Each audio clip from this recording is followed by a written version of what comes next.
New calls for the U.S. State Department to turn over key diplomatic cables from the days leading up to the deadly attack on our consulate in Libya, including communications from Ambassador Stevens, who reportedly expressed concern about deteriorating security in Benghazi.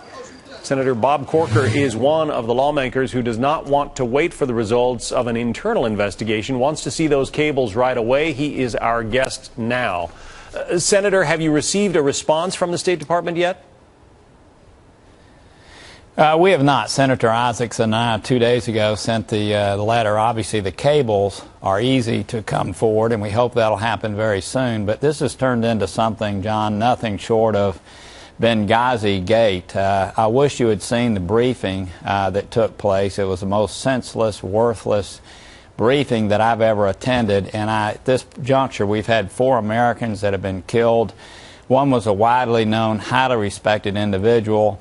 The media knows more about what has happened than we do, and we want answers. I think, you know, Senator Dept and I introduced a bill 2 weeks ago to get to the bottom of this. It was blocked. I will say that this has now turned into a very bipartisan concern. It's my understanding today that all members of the Foreign Relations Committee, both Democrats and Republicans, are asking the administration for answers. So this is now something that certainly could never be colored as partisan. These are concerned senators and House members who want to know what's happened, and for some reason this administration is not coming forth.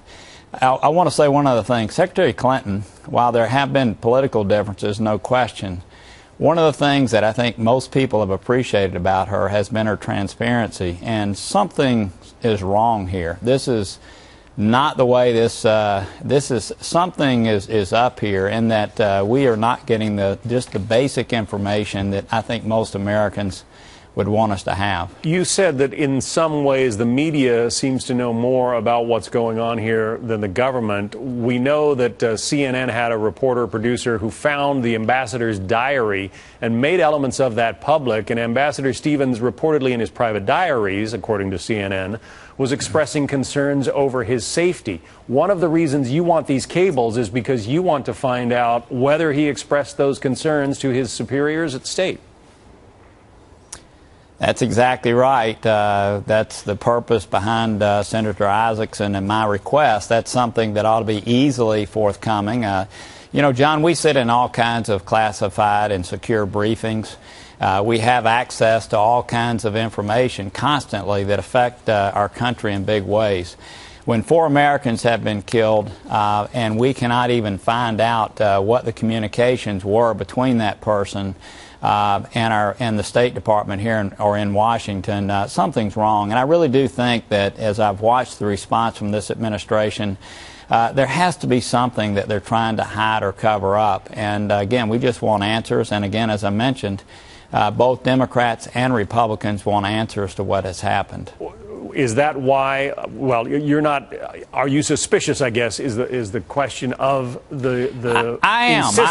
I'm very suspicious. Look, I'm on the Foreign Relations Committee.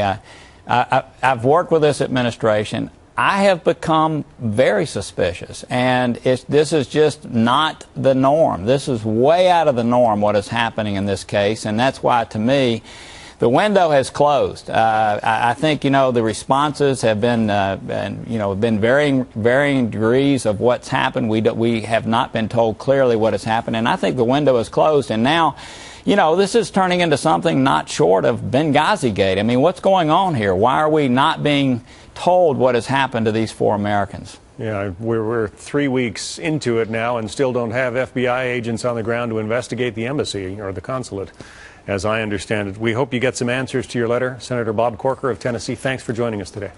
Thank you.